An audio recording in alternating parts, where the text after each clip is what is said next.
Good afternoon, and welcome to our final session, The World in 2050, The Next Big Idea. I'm Margit Venmachos, a partner at Andreessen Horowitz and a trustee of the World Affairs Council, and I'll be your moderator today.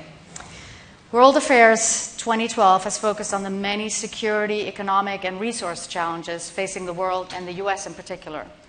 Last night's keynote address examined America's path in a shifting global landscape and how we can adapt in the ever-changing political and economic systems.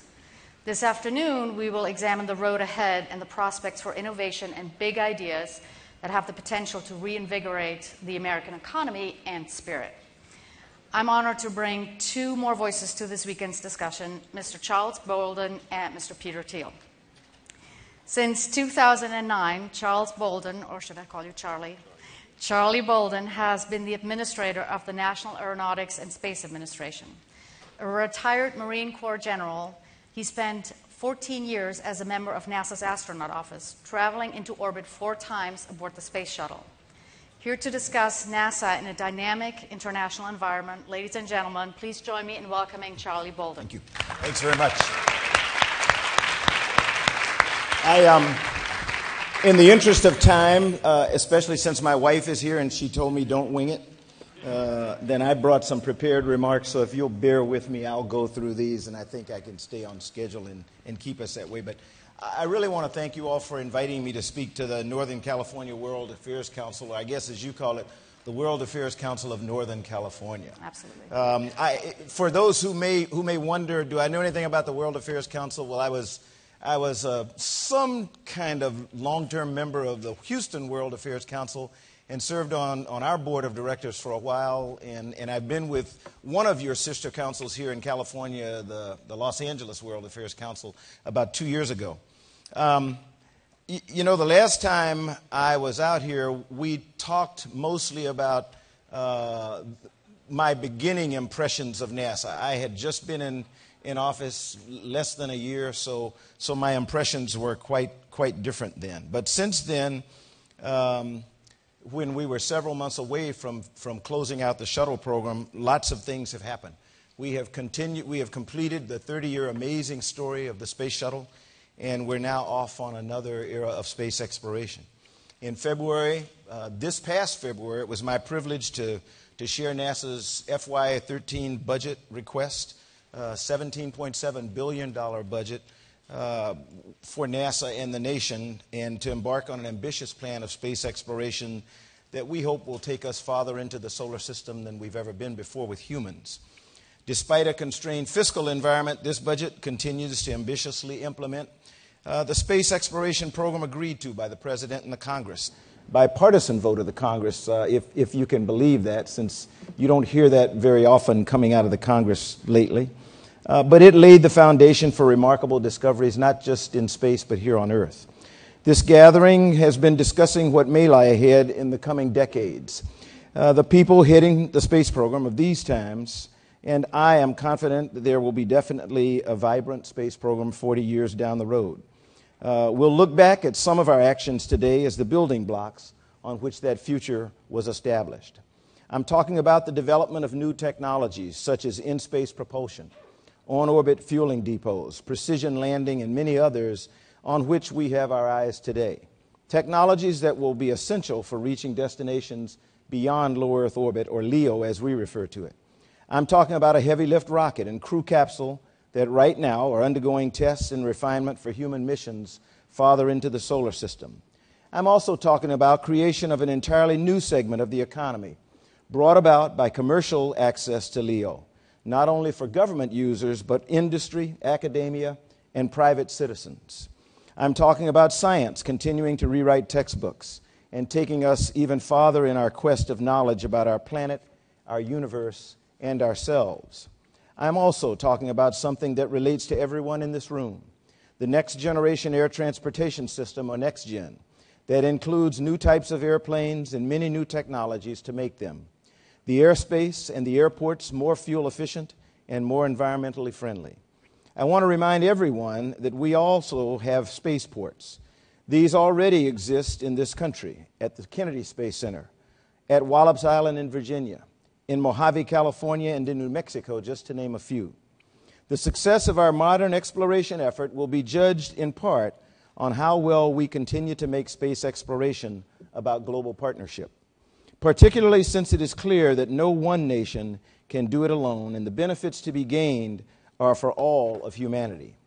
With NASA's long history of successful international cooperation and more nations reliant on space-based capabilities to support their day-to-day lives, I have every reason to believe that we will continue to build strong relationships around the world and create a unified effort for expanding humanity's horizons beyond our planet.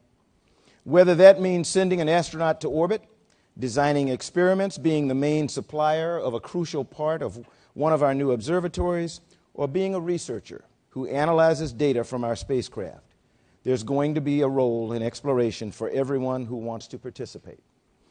The period in which we now live represents a once-in-a-generation shift from a flagship program, the Space Shuttle, to a new way of doing things, a new paradigm, and a new set of priorities. What does this mean for the future? NASA is in the future business, and that means shaping tomorrow and helping us to reach our higher potential as human beings. It's a very exciting time to be involved in the space exploration. The retirement of the Space Shuttle last July after 30 incredible years of flight represented a bittersweet time for us. But the next great era of space exploration is quickly taking shape. In fact, our most recent call for astronauts drew more than 6,300 applications, the second highest we've ever had. Some from this group will become the NASA astronaut class of 2013. They're going to be the ones who will pioneer new ways of reaching space and on commercial vehicles, and possibly travel to an asteroid and lead the way for those who will go to Mars in the 2030s. Space exploration strengthens us all, not only with the new discoveries we make, but with the numerous technologies that are developed with applications toward improving life on Earth. Besides that, it brings us together as one world. In addition to all the science and research on human health that has been and continues to be conducted on the International Space Station, or ISS, one of the station's historic achievements is how it has demonstrated that many nations can work together on a project of enormous scope, complete it, and then keep it going. 15 nations contributed to the development and assembly of the International Space Station, and even more are or will soon become involved in the program through their utilization of this amazing research facility on orbit. The ISS represents our toehold to the rest of the solar system. What we learn there is going to make it possible for us to venture farther. It will help us become a truly spacefaring people. Already, we've had people in orbit 24/7 for more than 11 years. Just the thought of this would have been science fiction when I was a child growing up in South Carolina. Not only is the ISS the largest, most complex international scientific and engineering program in history, it's a test bed for future technologies and systems and is a tangible symbol of unprecedented international cooperation. Just take a look outside on a clear evening, and you might see a very bright, shining star moving overhead. Important that it's moving. That is the International Space Station, the temporary home for the international crews living and working in space. The station is a world-class laboratory that conducts full-time research. Now that its construction is complete, we expect many more partnerships in the future with academia, industry, other U.S. agencies, and as I mentioned earlier, other countries to help bring it to its full potential and fully utilize this incredible investment. Within the next month or two, we expect the private company SpaceX of Hawthorne, California, will launch and berth an uncrewed cargo vehicle to the station, demonstrating a new capability, the first time a commercial entity has done this. Later this year, Orbital Sciences Corporation, another commercial entity, is planning to conduct its first demonstration mission of a similar cargo resupply capability. By 2017, we at NASA are planning to rely on American companies for crew transportation and rescue services to low Earth orbit. NASA is currently working with the private sector to incentivize companies to build and operate safe, reliable, and cost-effective commercial human space transportation systems. Initially, NASA plans to be a partner with U.S. industry providing technical and financial assistance during the development phase. In the long term, NASA plans to be a customer for these services, procuring transportation services for U.S. and U.S.-designated astronauts to the space station. These are just a few of the many milestones on our path to opening that new sector of the economy that we think will be a job-creating engine for generations to come. This reliance on American industry will change our relationship with space and make it much more a part of everyone's daily life. The economic benefits of exploration are one of the reasons that it will be a key component of our future. As I've said before, every dollar we spend on space exploration is spent right here on Earth. It represents good jobs and innovation and pushes the envelope of our capabilities. Our new space technology program currently involves more than 1,000 projects.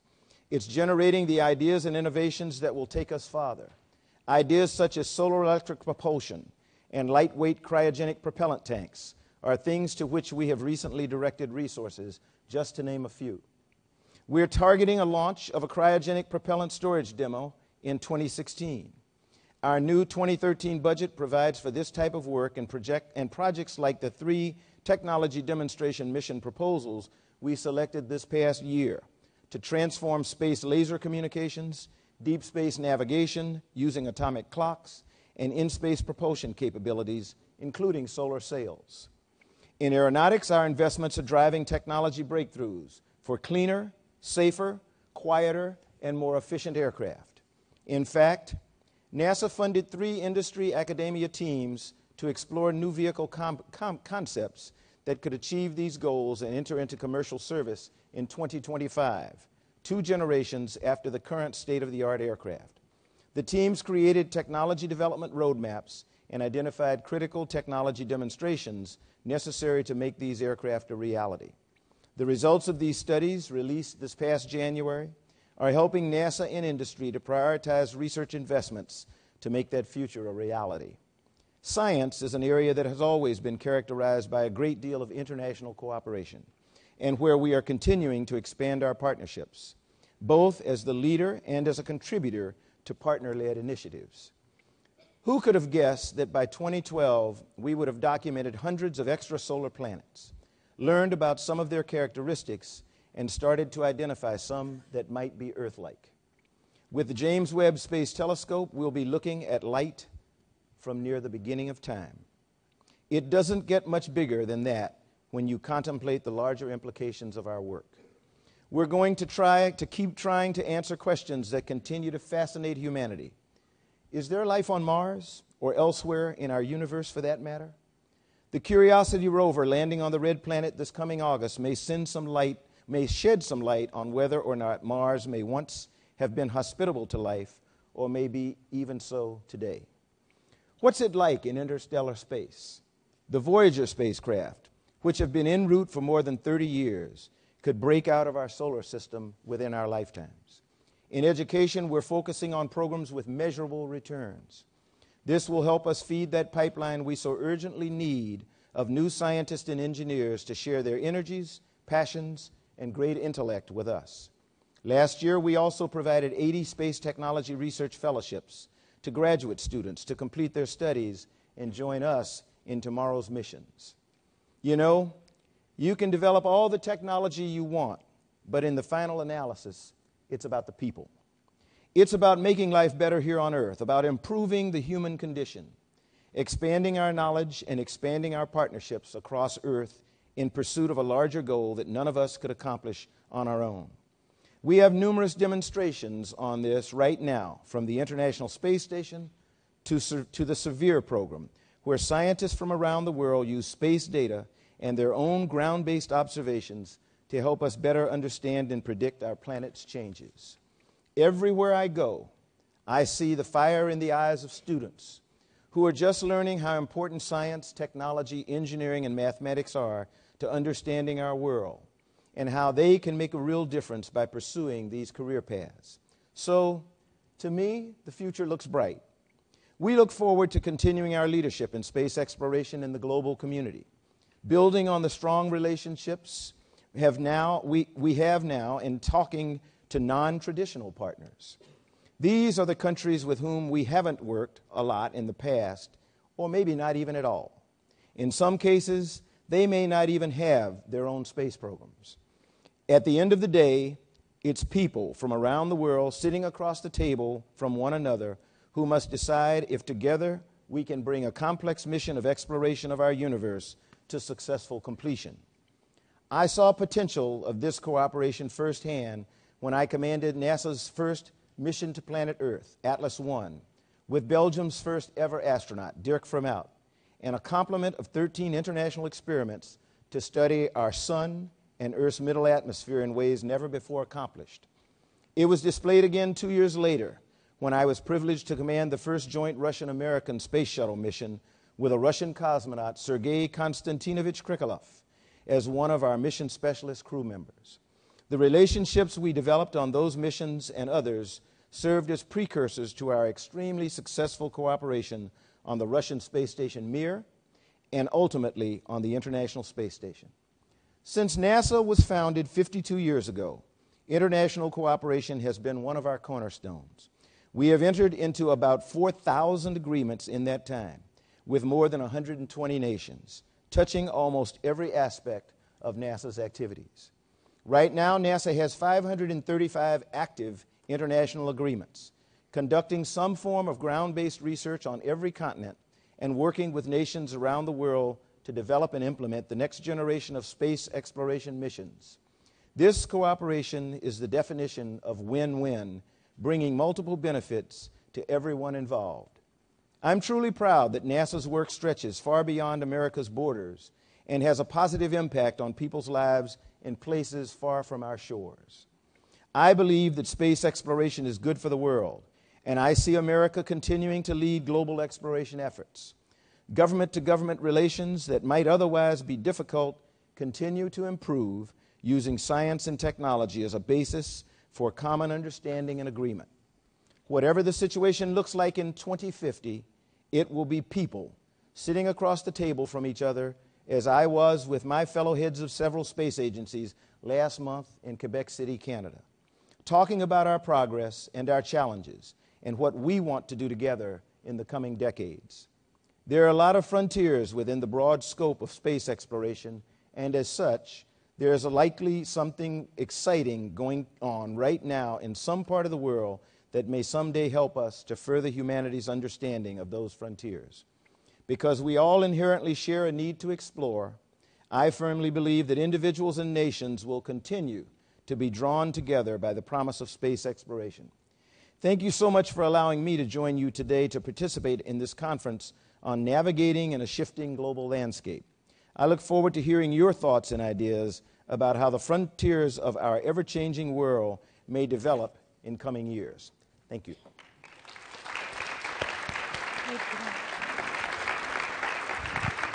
Thank you, Charlie.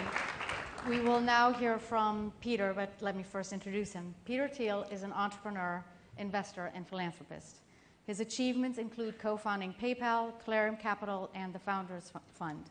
His work, regardless of sector, is always at the forefront of change, and he always challenges current perceptions. Here to discuss developing the developed world, ladies and gentlemen, join me in welcoming Peter Thiel.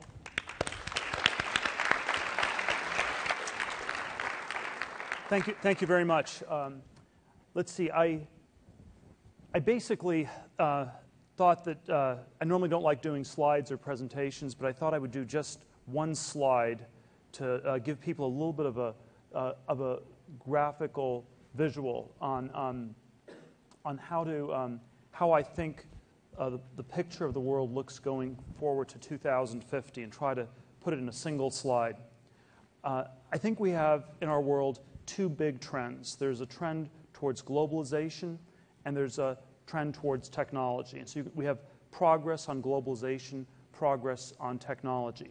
The words globalization and technology are often used interchangeably and often sort of blended together.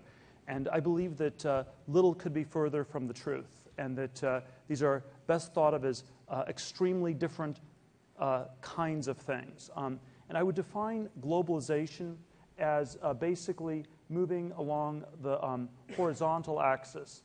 And you can sort of think of it as horizontal progress, extensive progress, and that basically globalization is about going from 1 to N. It is about copying things that work. And technology is vertical progress. It is doing new things. It is going from 0 to 1. You could define globalization as doing more with more. And so globalization is simply copying things that work and doing more of it. And then technology, in some sense, is doing more with less. And the question I want to pose, and I'll sort of give some perspectives on how I think people pose the question. I'll give a perspective on how people think about it, and then I'll sort of throw in a few thoughts of my own. The question I think that's worth posing as we think ahead towards the year 2050 is how much should we weight the horizontal dimension, and how much should we weight the vertical dimension? And that's sort of the very open-ended question I'd like to throw out to you. And I think if you think of it as a resource allocation question, they are different kinds of things to allocate resources to. As an investor, do I invest in globalization? So do I invest in building highways in China, or in setting up McDonald's franchises in India, or things like that? Or do I invest in technology, in trying to do fundamentally new things? As a philanthropist, do I allocate money towards helping people in emerging market countries do better? Or do I allocate money towards basic research and taking the best things in the world and making them better? And there are sort of all sorts of ways in which so you can frame it as a nonprofit, as a for-profit question. And of course, there's a political version of this too, where do we spend our resources on sort of getting the whole world up to the U.S. level, or do we spend our resources on improving the U.S. and making it a better country? I think that's sort of a very basic, a political version. Now, the glib answer, of course, is we're going to do all of these things, but I do think you can ask the question very much what percent of your time, resources should go into them. Should it be 50% globalization and 50% technology, 95 and 5? What are the different ratios? Now, it strikes me that the answer people have in our world today is that they are massively long globalization and massively short technology, just as a structural matter. I can sort of the simplest anecdotal way I can describe this is whenever people ask me for money in a nonprofit context, the easiest way I found to decline requests for money is to explain this chart, to explain the difference between horizontal and vertical progress, between extensive and intensive growth, between copying things that work and doing new things. Explain to people, I've decided I'm just doing new things. Now tell me what your nonprofit does. And invariably, they're always on the horizontal side. And so it's a great way to decline requests for money. And I think this sort of perspective is embedded in a lot of different things. When we think about how we used to talk about the world in the 1960s, we talked about the world as being divided between the first world and the third world. The first world was a part of the world that was seeing accelerating technological progress. And the view was it was just going to keep going. There was a bestseller written in 1967 by Zervan Schreiber called The American Challenge. And it basically said that if Europe didn't get its act together, it would fall further and further behind the U.S. The difference between Europe and the U.S. would grow from a difference of degree into a difference of kind. And that by the year 2000, according to Zervan Schreiber, the accelerating rate of technological progress in the U.S. would leave the rest of the world in the dust. People in the U.S. would no longer have to compete with other people in the rest of the world. They would be so far ahead of everybody. And this would be reflected in the average work week in the U.S. People would work 7 hours a day, 4 days a week, and have 13 weeks a year paid vacation, all by the year 2000, as a result of exponential, accelerating technological progress. Now, we're always tempted to dismiss it. Well, he was French, and sort of have some sort of facile way to dismiss the sort of incredible optimism that existed around technology in the 50s and 60s, where things were going to continue to accelerate at a breathtaking pace. The way we speak about the world today is not about a first world and a third world. We typically speak about the world today in terms of the developed and the developing worlds. And the developing world is the world that will copy the developed world and that will catch up. And it basically, the sort of dichotomy in the way we speak about the world involves a convergence theory of globalization, that the whole world will converge on something like the level of the US. And so this dichotomy, unlike the earlier first world, third world dichotomy, is much more pro-globalization. It's a very bullish globalization dichotomy. But I want to also point out that the way we talk about it is implicitly an anti-technological dichotomy. And it's most hostile to technology when you talk about the developed world as being developed. Because implicit in, if you take that literally, you're saying that the developed world is the part of the world where nothing new is going to happen.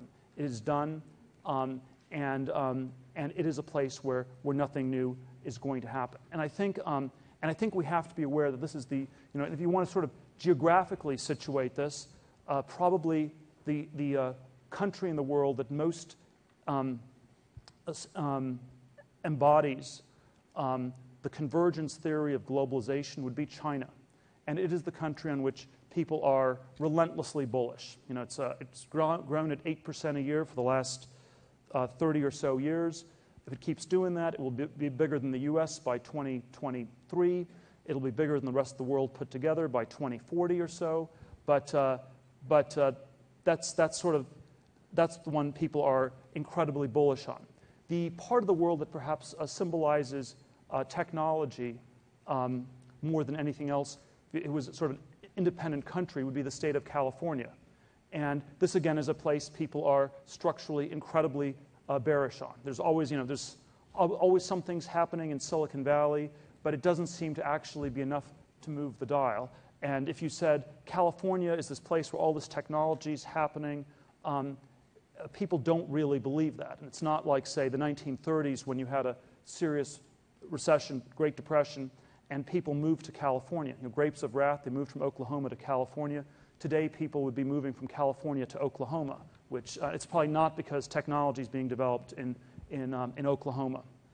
And so there is sort of a sense in which I think the perceptions are that we are extremely bullish on globalization and bearish on technology. And my sort of the bias I would have is it really possible for there to be this sort of unbalanced growth in the 21st century? Can we have globalization without technology? That's sort of a basic one question I think is worth posing. And then moreover, why has this shifted? So let's start with the question: why did it shift in the way it did? How did things change so radically from 40 years ago to today, where people no longer believe in technology but believe in globalization as the great driver? And I think the sort of the pessimistic answer I have is that there's been much less technological progress in the last 40 years than is often advertised. With the important exception of computers, there has been general stagnation everywhere else. We have seen little progress on the energy front. In fact, energy prices, commodity prices are higher than they were at the peak in the 70s. The great green revolution of the 50s and 60s and 70s has started to fade. There's no longer improvements in agricultural innovation. And we're sort of living in an increasingly Malthusian world in which there's a struggle for resources because technology has not kept pace with global population growth. Biomedical progress has markedly slowed in the last 20 years. There are only about a third as many drugs currently in FDA trial as there were 15 years ago. The big pharma companies are starting to liquidate their employees en masse. And even when you come to something as basic as transportation, we're no longer moving faster. And it peaked with the Concorde in '76. That was decommissioned in 2003. And basically, today, transportation speeds are probably back to 1960 levels if you include very low-tech airport security systems and the way in which travel has become an increasingly nightmarish process. So I think with the one exception of the computer revolution, there's been tremendous deceleration. I have been involved with the computer revolution for the last 15 years. I think it has there are many reasons to believe that it will continue. There is an open question whether it is enough economically to move the dial. I don't think it's been enough the last 40 years, and you can look simply at median wages in the U.S., which have been stagnant since 1973. You can look at mean wages, which have gone up a little bit, so there's been some increase in inequality, but the basic reality has been stagnation. And I think the economic facts really call into question the sort of very optimistic technological story that often gets told in Silicon Valley. How can you have had 40 years of breathtaking technological progress when it's not translated into higher living standards in our society at all? So I think the reason for this shift has involved this the fact that we've had 40 years of general failure in technology, and the question we have to ask as we go forward is, can this be extrapolated and can this be continued? And I guess just to sort of say a few words on my thoughts on it are that it's going to be quite hard to reverse the tech deceleration. It's something that's important to try. It's important to push the computer revolution further. It's important to try to reinvigorate all sorts of other areas. I think there are a lot of interesting questions why this deceleration has happened, but it's an important question for us to try. The one thing that I am, however, very convinced of is that the consensus view, long globalization, short technology, is simply wrong. That globalization without incredible technological progress is not going to work. And it is not going to work for simple reasons that we have, if you're on the sort of the more liberal side, we have environmental constraints. On the more conservative side, we have probably fundamental resource constraints. There are not enough resources, either or environmental resources, to sustain 7 billion people on this world at an American standard of living. And so if you have convergence in globalization without any technological improvement, you are basically just setting yourself up for relentless conflicts over resources of one form or another. And that's why I think the clean tech failure in Silicon Valley in the last decade is something we need to think about really hard. I think there was a lot that went wrong with these companies, but there's something about the clean tech failure as being more important than the Web 2.0 success. Web 2.0 success did create value, but the clean tech failure and the failure to develop alternate energies is what really calls into question the sort of globalization type of narrative. And when you see a world that's globalizing but not progressing on the vertical side, on the technology side, you start to have a sort of very different perspective on what's happening in many parts of the world. So just to give one perspective on the Arab Spring, and sort of all these questions: is this a good thing? Is this a bad thing? And people often frame it in ideological terms around democracy is spreading to the Middle East, or it's this fundamentalist Islamic backlash. So you can sort of have sort of a positive or negative ideological take on it. But I think there's sort of a positive and a negative technological take. And the positive technological take is that it is the information age that is sort of helping disseminate information, and that it's sort of a success of the computer age that's coming to the Middle East and transforming these countries.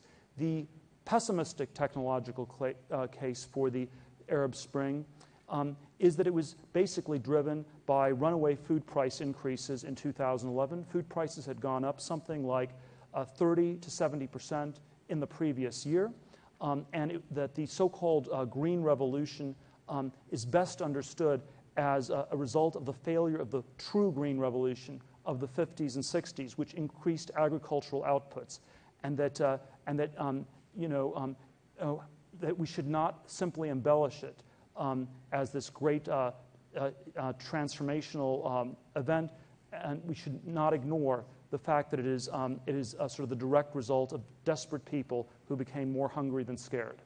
And that is the kind of thing that you're going to be seeing more and more of in our world in the decades ahead. China China cannot develop without massive technological progress. If China had the same standard of living like you have in the U.S., I don't even want to think what happens geopolitically. Who gets the oil? Who gets the resources? How does this possibly work? The 2008 to 2012 period saw oil prices were at $140 in the summer of 2008. What basically happened in the last 4 years is that a large part of the developed world got knocked out. You had massive economic collapse in the U.S. and Western Europe. China kept growing. Oil prices are now back to close to $140 4 years later, and we're once again running into the same resource constraint we faced 4 years ago. And the question is, who gets shot next in this sort of game of musical chairs? Is it a second Arab Spring? Is it Southern Europe that needs to get shot? Is it austerity in the U.S.? Is it a bubble breaking in China? Do people in India have to starve? These are the kinds of questions you are going to have to answer if you believe in globalization and you're not focused on technology. And so, while I am in many ways somewhat pessimistic about things, my pessimism does not stop me from believing that it is incredibly urgent to push the vertical axis really hard, because I believe that is the only way we can navigate towards a more prosperous and successful 21st century. Thank you very much.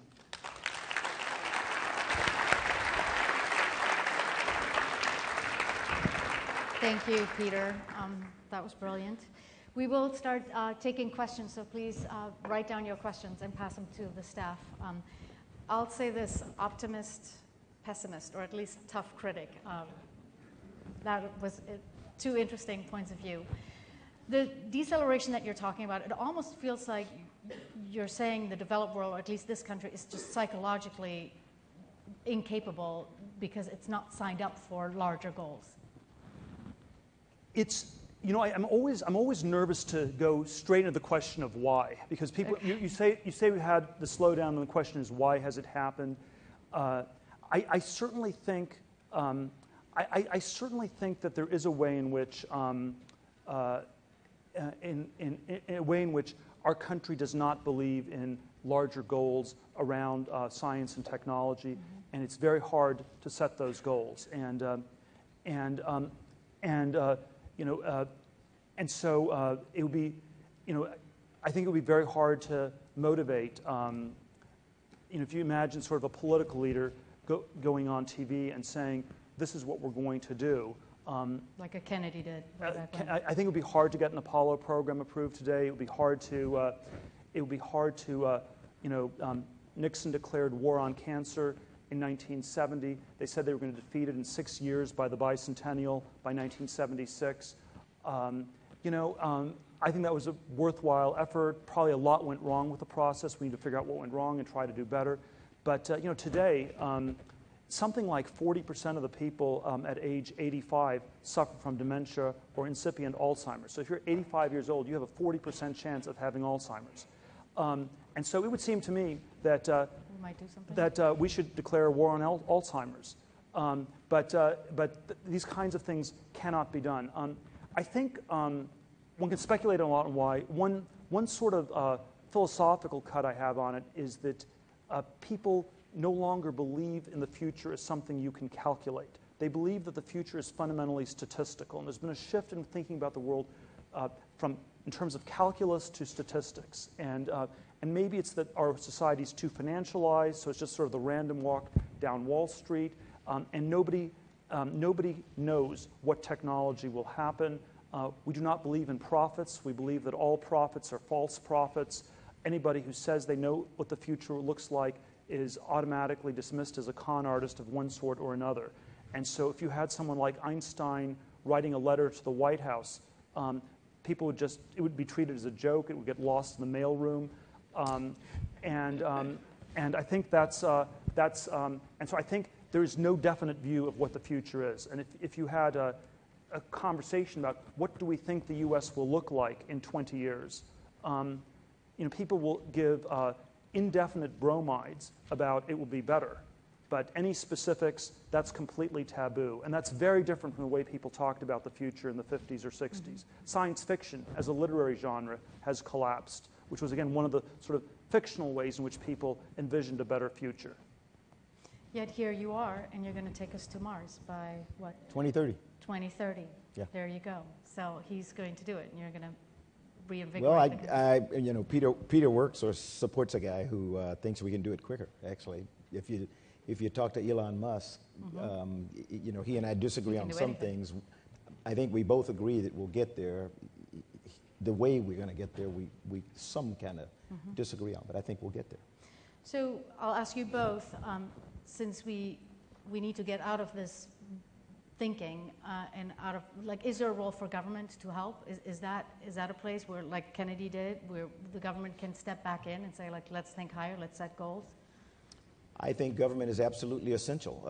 One of the speakers earlier today, when, boy, it's all clouding my mind here, but in one of the earlier sessions, we actually talked about, people want less government. They want government out of the way. I have to agree with whoever the speaker was at the time that said you get chaos. We just can't operate without government. Government's job is to facilitate the success of private enterprises. Elon and others wouldn't be able to do what they're doing today were it not for government investment in what they're trying to do with private space. Peter? Yeah, I'm on the more libertarian side politically, so I'm somewhat more skeptical of government. I would say that with respect to science and technology, there is an argument that certainly some types of basic science research has the nature of a public good, and that it is the kind of thing that in theory at least, and there are many examples. In theory at least, could be backed by the government. The part that I am skeptical of is I think our government is less able to do that than it was 40 or 50 years ago, and we have to think really hard about how it can actually lead the way, given the degree of technological and scientific illiteracy you have among people in government. Our government is dominated by lawyers, not by scientists and engineers. Of the 535 senators and congressmen, at a generous count, maybe 35 have some background in science or engineering, and the rest of them do not know that solar panels don't work at night and windmills don't work when the wind is not blowing. It's fairly basic stuff. And so I tend to think if you're going to have an engineering-centric government that's going to build major projects, you have to have very different people in it. So you think there'll be parallel governance systems that will emerge that sort of kind of operate alongside or in place of? Well, I don't think there's any. I don't necessarily think there are automatic solutions. Very often, when a lot of problems do not get solved and things simply fall apart. And so I do think that's a very real possibility. But I think there is theoretically a role for government and for nonprofits. Practically, with some significant exceptions, like my fellow speaker here, most people in government would not give a speech like the one that he just gave.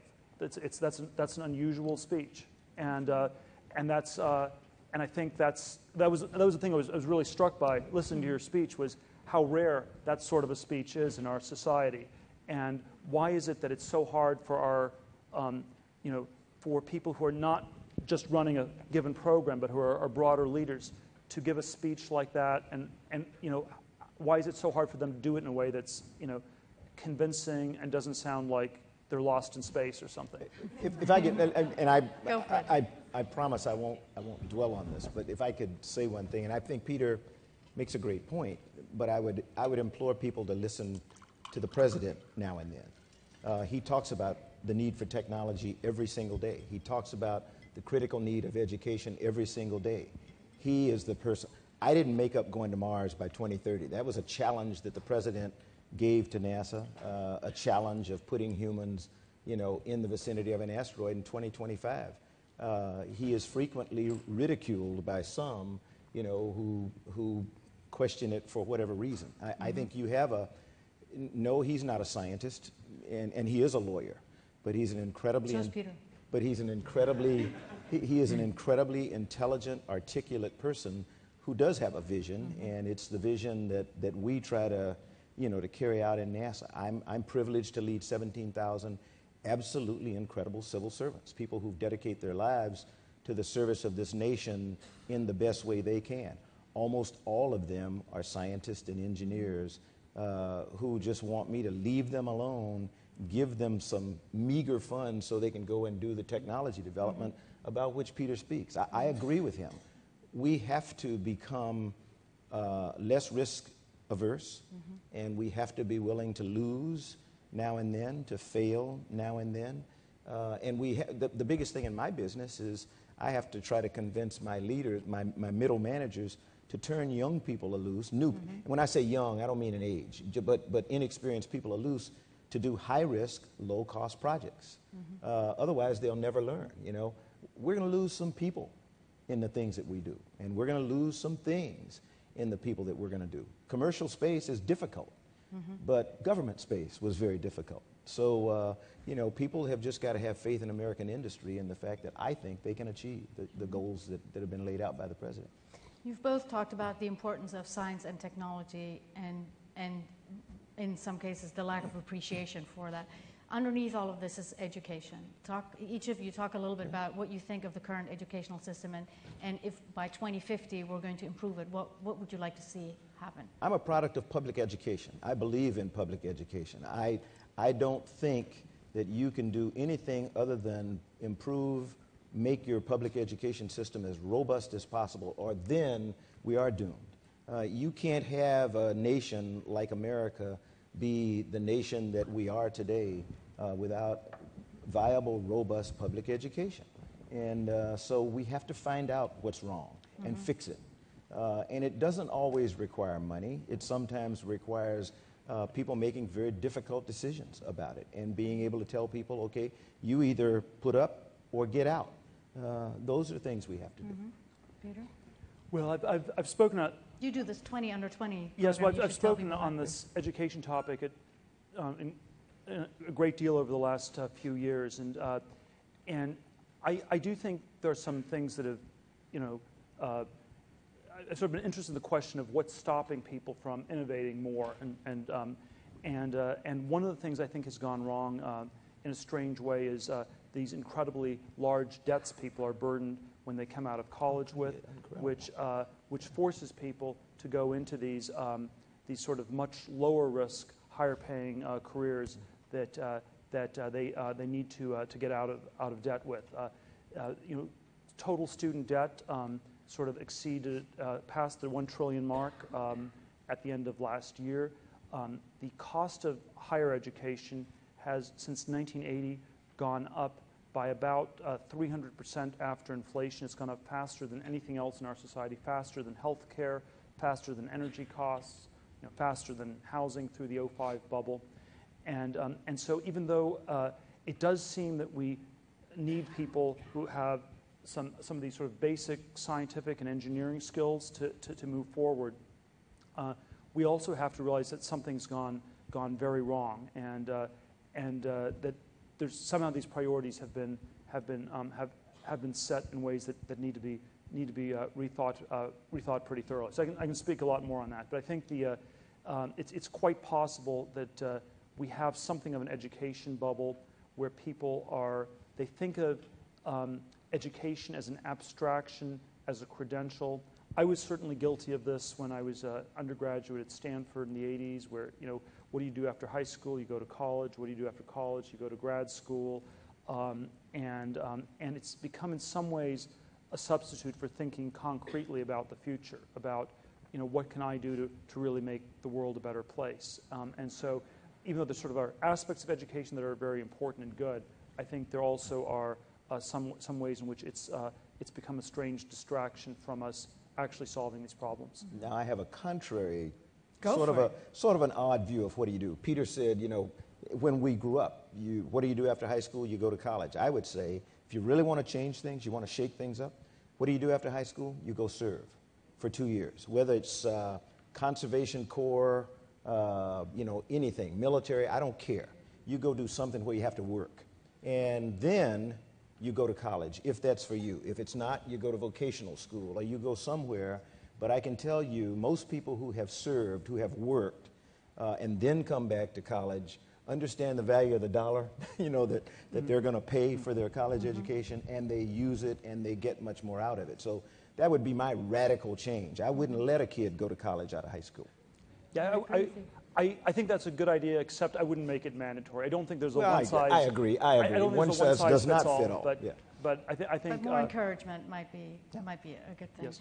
Someone would like to follow up on your comments on the clean tech revolution. The question is, took Apple about 25 years to go from Lisa to the iPad. Why write of the clean tech revolution in such a short amount of time, and not continue to invest in the sector? Well, I think people should continue to invest. You know, Apple Computer was started, I believe, in 1977. It went public, I believe, in 81 or 82. The investors had a phenomenal return on their investment in Apple Computer within 3-4 years. It was an incredibly successful company in the early 80s. It sort of lost its way after Jobs departed in 85. Was fired. Was transitioned out. They had a separation, whatever you want to call it. Not a good call. But I think and I do think the clean tech issue has gone on for 8-9 years. Investors are investing less than they were 2-3 years ago at this point, and it has not worked as well as people thought it was going to work 7-8 years ago. And so, precisely because we need to develop alternatives, I think we need to have an honest accounting of what went wrong, how people were thinking about it that was incorrect. The basic thing that I think was wrong about it was that people, in the computer area, you have to do more with less. You have to be able to do things more cheaply than the old economy alternatives. If Amazon had set out in 95, 96 to sell books on the internet and said it needed to get government subsidies, it cost twice as much as in a bookstore, but this was the way the future was going to be with books on the internet, they would have never developed the technology to make it better. And so I think the acid test for clean tech is it actually cheaper than conventional energy? And until it is cheaper, I think it will not work. And you don't think it should be helped along for a certain number of years by government funding to get there? Or if it does get helped along, I'd want the government to have a very precise view of what it is funding. So there may be a role for government coordination. Mm-hmm. So I'm in favor of nuclear power, and I think you can't have nuclear power without the government overriding local zoning rules. Right. Setting aside a waste site in Nevada, and so there's a need for government to push nuclear. But you can only do that if you have a definite view of what should be done. Mm-hmm. And if you don't have a definite view, that is a problem. I think the whole Solyndra bankruptcy this last year was a very interesting debate because the debate was all focused on process, and so we had a process for allocating money to lots of different companies, and then the Republican critics there were ethical violations, and it was all about process. And I would have much rather had a debate about substance, what technology actually works, and substantively what works, rather than that we have some sort of financial portfolio allocation approach. And so I think there's a role for government if people are substantively thinking about the specific technologies. Mm-hmm. And my guess is it'll be one or two that really work, and we should, if the government's going to make a coordinated effort for those one or two, that's good. If it's 100 different ones, I think you'll get 100 bad investments, and they will all fail. So the government should not be in the venture capital business? Well, if it is in the venture capital business, it should be like a venture capitalist where you have a definite view, this is a technology that's definitely going to work. So there's a question about venture capital. Where does it have a competitive edge? What are the sectors, and where is venture capital lacking, or where should it be applied to get your axis moving again?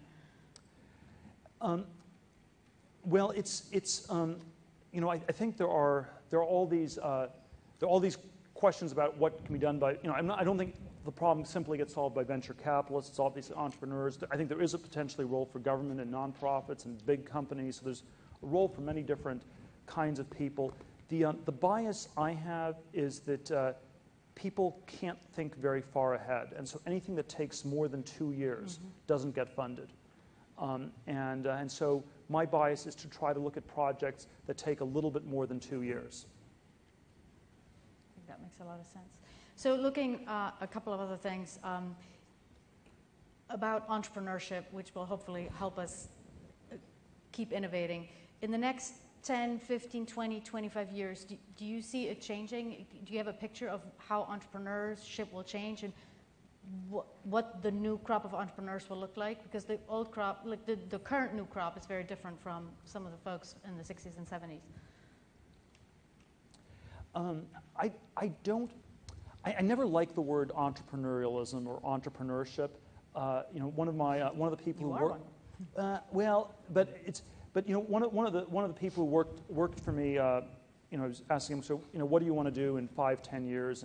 And the answer was, well, it's really clear. I want to become an entrepreneur. And it's sort of saying that. It's sort of like a writer saying, I want to become famous, or you know, a businessman saying, I want to become rich. And I think it's the way I prefer to think about it is that there are very important problems to be solved, that there are people who are passionate about solving problems. Some of these problems can be solved in nonprofits, government, big business, but there are reasons to think that starting new companies is a way to solve a number of these problems, and people become entrepreneurs in order to solve problems. They don't become entrepreneurs for its own sake. And for the things we're doing, we need the typical classic entrepreneur. And I'll give you an example. There are near-Earth objects, there are asteroids and things that will threaten Earth. You know, we don't know all of them. Government cannot afford to do it alone. You know, we don't have people who are forward-looking enough who will fund government doing it. So what we're doing now is we're partnering with, I don't know what they want to be called, but I call them entrepreneurs, people who have the money to independently go out and partner with us. They help, we provide our engineering skill, our know-how.